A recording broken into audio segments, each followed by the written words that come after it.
बिस्मिल्लाहिर्रहमानिर्रहीम। अस्सलाम वालेकुम। माई सेल्फ़ एमन। आज हम लेक्चर नंबर 2 की बात करेंगे और लेक्चर नंबर 2 में हम अमाइनो एसिड्स, प्रोटीन्स और लिपिड्स के बारे में डिस्कस करेंगे।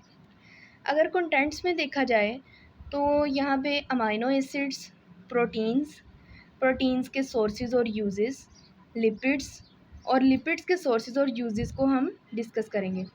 फ़र्स्ट ऑफ़ ऑल देखेंगे हम अमाइनो एसिड्स होते क्या हैं।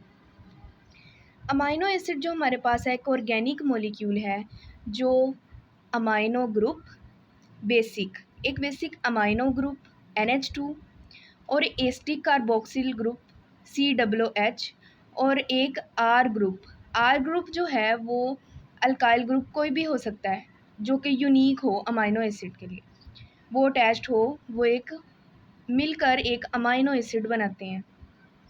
अमाइनो एसिड का जनरल फार्मूला जो है RCH NH2 और COOH। इसमें जो है NH2 हमारे पास बेसिक अमाइनो ग्रुप है और कार्बोक्सिल ग्रुप है COOH। अगर इसका फार्मूला हम देखें तो ये फार्मूला लिखा हुआ है C के साथ एक तरफ C अटैच है, दूसरी तरफ N अटैच है।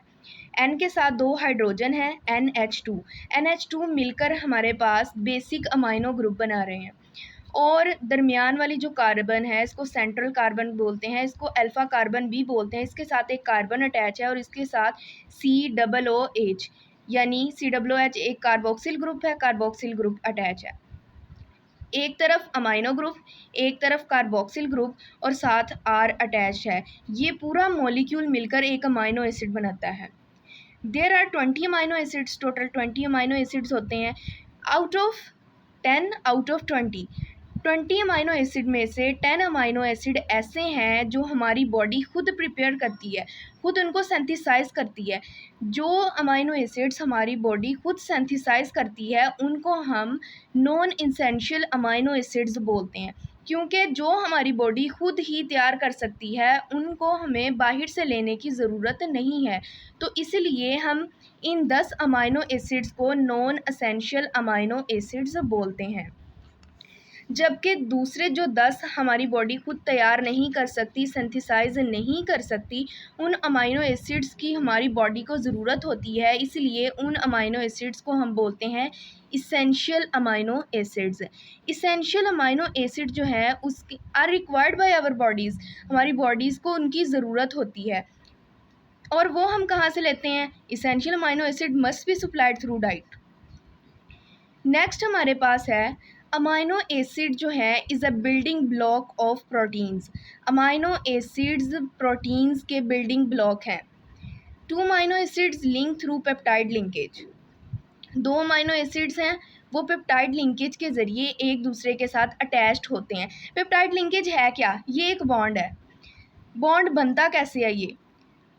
By the elimination of water molecule eliminate हो जाता है, वहाँ से निकल जाता है, यहाँ वाटर मॉलिक्यूल की डिहाइड्रेशन हो जाती है।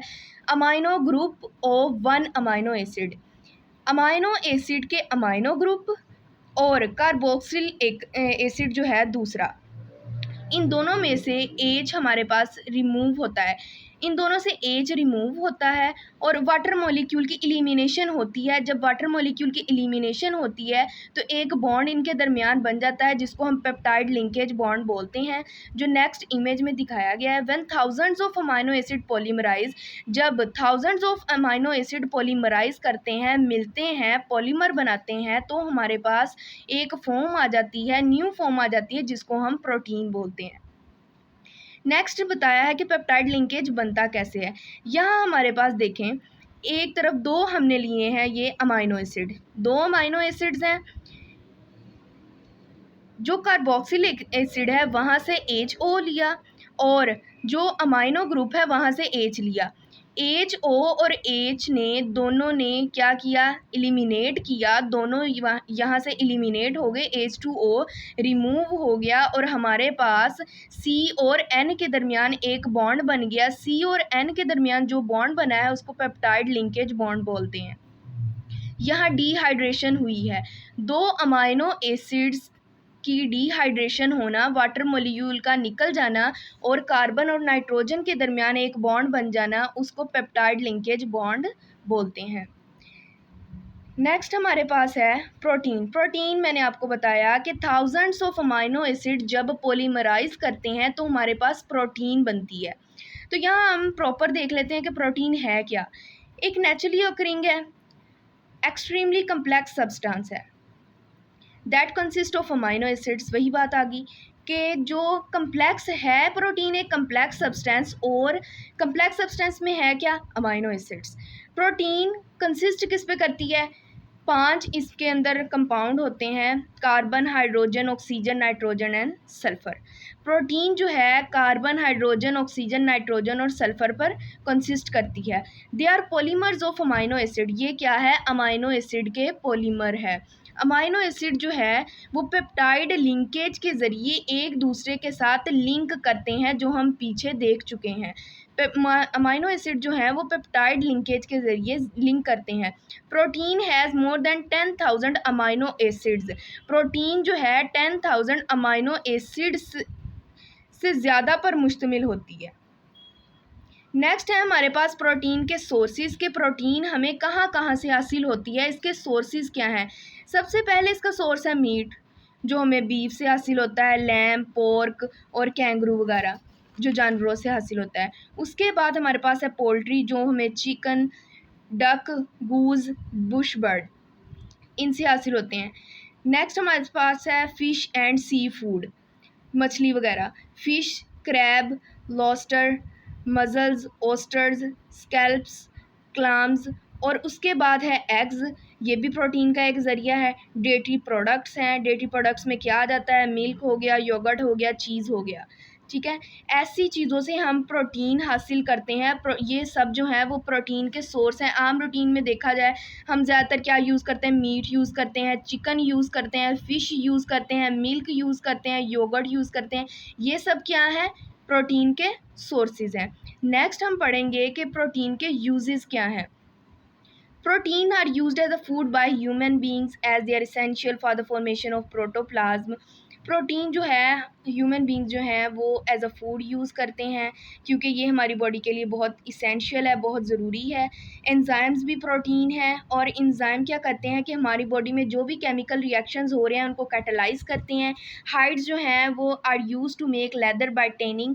टैनिंग के ज़रिए लेदर बनाने के लिए यूज़ की जाती हैं। हाइड्स बोलते हैं खालों को, जो ये जानवर हैं उनकी खालें जो हैं हाइड्स, उनसे क्या बनता है, लेदर बनती है। और लेदर जो है वो शूज़ बनाने के काम आती है, जैकेट्स, स्पोर्ट आइटम्स वगैरह बनाने के काम आती है। उसके बाद उन्होंने नेक्स्ट हमें बताया कि बोन्स जो है वो भी प्रोटीन है। जब उनको बोन्स को हीट किया जाता है तो वो जेलेटिन देती हैं, और जेलेटिन जो है वो बेकरी प्रोडक्ट्स में यूज़ होती है। आगे है हमारे पास लिपिड्स। लिपिड्स हमारे पास एक मैक्रोमोलिक्यूल है made up of fatty acids, जो फैटी एसिड से मिलकर बनता है। जो हमारे पास लिपिड है ये भी मैक्रोमोलिक्यूल। मैक्रोमोलिक्यूल कहाँ पढ़ा था हमने पिछले लेक्चर में भी, और था लार्ज नंबर ऑफ मोलिक्यूल जिसमें हों लाइक प्रोटीन्स, न्यूक्लिक एसिड्स वगैरह, made up of fatty acid, जो फैटी एसिड से मिलकर बनता है। और फैटी एसिड हमारे पास क्या है, फैटी एसिड जो हैं are the building block of lipids. Lipids के बिल्डिंग ब्लॉक हैं। लिपिड्स में क्या क्या शामिल है, ऑयल्स और फैट्स। ऑयल्स और फैट्स असल में क्या हैं, ऑयल्स और फैट्स जो हैं are esters of long chain of carboxylic acid with glycerol. Carboxylic acid की लॉन्ग चेन की एस्टर्स हैं जो ग्लिसरॉल के साथ मिलते हैं, और हमें ऑयल्स और फैट्स हासिल होते हैं, ऑयल्स और फैट्स ऑब्टेन्ड होते हैं। ऑयल जो है वो रूम टेम्परेचर पे लिक्विड फॉर्म में होता है, और फैट जो है वो लिक्विड फॉर्म में नहीं होता, सॉलिड फॉर्म में होता है रूम टेम्परेचर पर भी। और जो ये लिपिड्स जो हैं, ऑयल्स और फैट्स वगैरह, ये मिलकर क्या करते हैं, एक बड़ा मॉलिक्यूल बनाते हैं। फैटी एसिड जो हैं, ऑयल्स और फैट्स मिलकर एक बड़ा मॉलिक्यूल बनाते हैं जिसको हम लिपिड्स बोलते हैं। ये एसिड इन एसिड में जब 3 फैटी एसिड्स मिलते हैं तो ट्राइग्लिसराइड्स बनता है। एक ग्लिसराइड है, जब 3 फैटी एसिड मिलते हैं तो ट्राइग्लिसराइड बनता है। ट्राई का मतलब है 3। ऊपर फॉर्मूला है CH2 COO और साथ में है R, COOR, इसका मतलब है C डबल बॉन्ड O और साथ में R। ये हमारे पास एक एस्टर है, एस्टर के साथ हमारे पास CH2 लगा हुआ है। ये एक फैटी एसिड है, 3 फैटी एसिड मिलते हैं तो ट्राइग्लिसराइड बनता है। नेक्स्ट है हमारे पास sources and uses of lipids. Animal fats are found in adipose tissue cells. Animal fats जो हैं वो एडिपोज टिश्यू सेल्स में प्रेजेंट होते हैं। एनिमल जो है वो मिल्क सेक्रेट करते हैं जिससे बटर और घी बनता है। ऐसा ही है बिल्कुल कि एनिमल जो है वो मिल्क सेक्रेट करते हैं, दूध से आगे क्या बनता है, बटर भी बनता है, घी भी बनता है। और बटर और घी हम कहाँ यूज़ करते हैं, कुकिंग और फ्राइंग में। खाने को फ्राई करने के लिए, कुक करने के लिए हमें बटर और घी की ज़रूरत होती है। एनिमल फैट्स जो है वो सोप इंडस्ट्री में यूज़ होता है। साबुन जो है उसमें एनिमल फैट की ज़रूरत होती है और वहाँ पे यूज़ होता है। मेराइन एनिमल्स की बात की गई है, कौन कौन से हैं, सैमन और वेल। ये भी क्या है, ऑयल के सोर्सेज हैं और इनका ऑयल मेडिसिन में यूज़ होता है। For example could liver oil, ये ऑयल जो है वो मेडिसिन के लिए यूज़ किए जाते हैं। आई होप आपको लेक्चर की समझ आई होगी। इस वीडियो को लाइक करें, शेयर करें और सब्सक्राइब करें। इंशाल्लाह नेक्स्ट लेक्चर में मुलाकात होगी। अल्लाह हाफिज़।